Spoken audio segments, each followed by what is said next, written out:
नमस्ते दोस्तों। पर्यावरण प्रदूषण और जलवायु परिवर्तन आज पूरी दुनिया के लिए एक गंभीर चुनौती बन चुके हैं।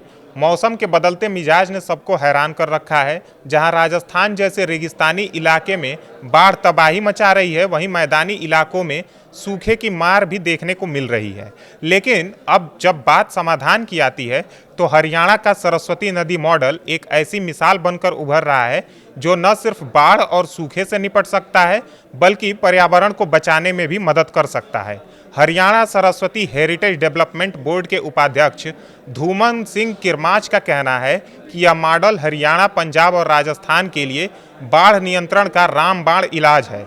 आइए इसे थोड़ा विस्तार से समझने की कोशिश करते हैं। नमस्कार, मैं ओमकार पांडे और स्वागत है आपका न्यूज 18 राजस्थान के डिजिटल प्लेटफॉर्म पर।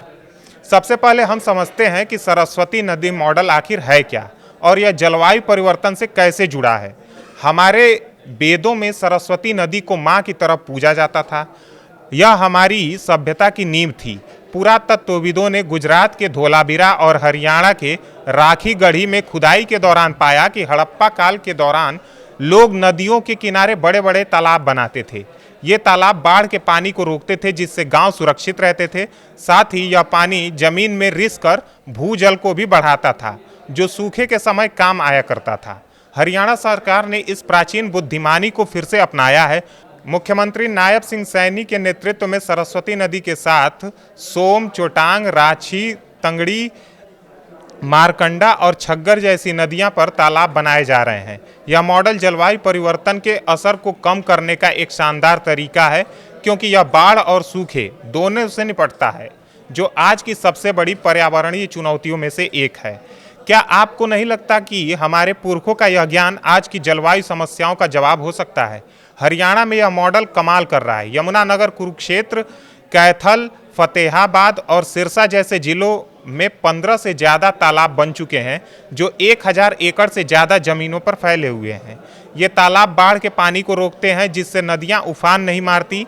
इनसे गांव और खेत दोनों सुरक्षित रहते हैं। लेकिन बात यहीं खत्म नहीं होती। ये तालाब भूजल को रिचार्ज करते हैं, यानी जमीन के नीचे पानी का स्तर बढ़ाते हैं। यमुनानगर के बिलासपुर ब्लॉक में चिल्लौर, रामपुर हरिया और रूहेला हेड़ी जैसे गांव में 2 से 1000 एकड़ तक के तालाब बन रहे हैं। इन तालाबों ने 10 किलोमीटर के दायरे में पानी का स्तर इतना बढ़ा दिया है कि पहले डार्क जोन कहे जाने वाले ये इलाके अब हरे भरे हो गए हैं। किसानों को अब बरसात के बाद भी सिंचाई के लिए पानी मिल रहा है। उनकी फसलें लहलहा रही हैं और बाढ़ की तबाही अब पुरानी बात हो चुकी है।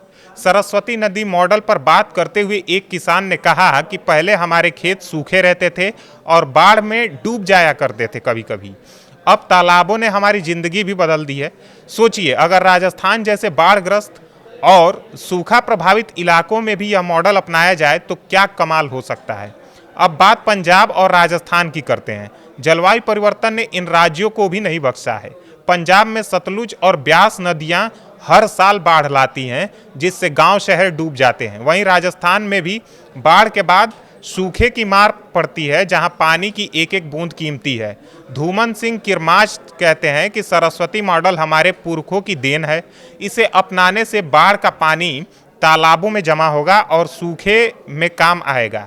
अगर पंजाब में सतलुज के किनारे ऐसे तालाब बने तो बाढ़ की मार कम होगी। राजस्थान में ये तालाब पानी की कमी को दूर कर सकते हैं, खेतों को सींच सकते हैं और भूजल को बढ़ा सकते हैं। यह मॉडल बाढ़ और सूखे के दोहरे संकट से निपटने का एक साझा समाधान है। वहीं इस मॉडल के कुछ अनछुए पहलू भी हैं जो इसे और भी खास बनाते हैं। पहला यह कि यह पर्यावरण प्रदूषण को कम करने में मदद करता है। तालाबों से भूजल बढ़ने से पेड़ पौधे हरे भरे होते हैं, जो हवा को साफ सुथरा और कार्बन डाइऑक्साइड को सोखने का काम करते हैं। यह जलवायु परिवर्तन से लड़ने का एक प्राकृतिक तरीका है।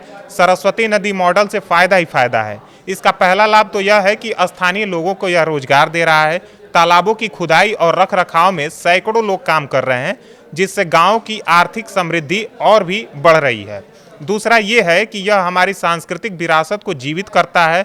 सरस्वती नदी हमारे लिए सिर्फ एक नदी नहीं, बल्कि हमारी सभ्यता का भी प्रतीक है। इन तालाबों के बनने से नई पीढ़ी अपने इतिहास से जुड़ रही है।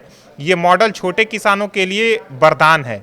बड़े डैम और नहरें अक्सर बड़े किसानों को ज़्यादा फायदा पहुंचाती हैं, लेकिन ये तालाब छोटे एवं सीमांत किसानों को भी सीधा लाभ दे रहे हैं।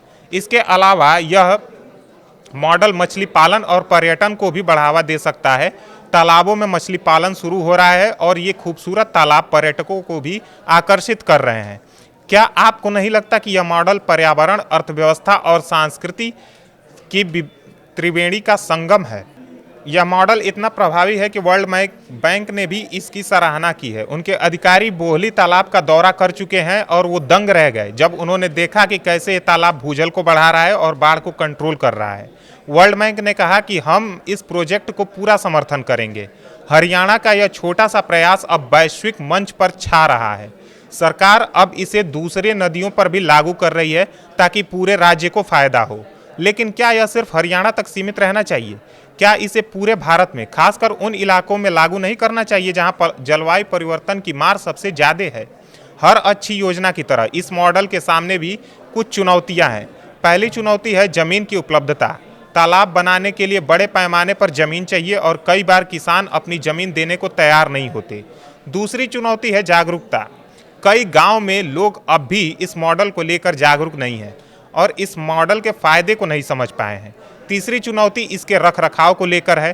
तालाबों को नियमित रूप से साफ करना, उनकी देखभाल करना भी बेहद जरूरी है, वरना गाद जमा होने से उसका असर कम हो सकता है।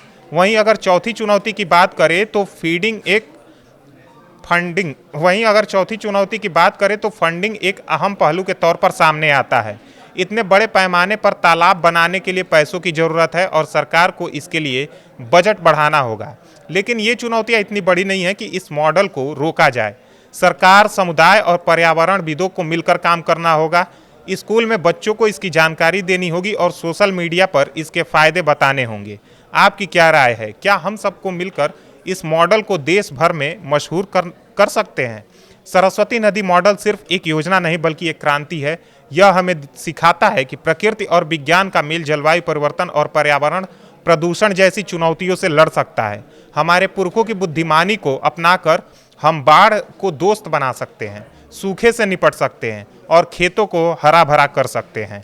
साथ ही अपने आने वाली पीढ़ियों को भी एक बेहतर भविष्य दे सकते हैं। हरियाणा ने शुरुआत कर दी है, अब पंजाब, राजस्थान और बाकी सारे भारत की बारी है।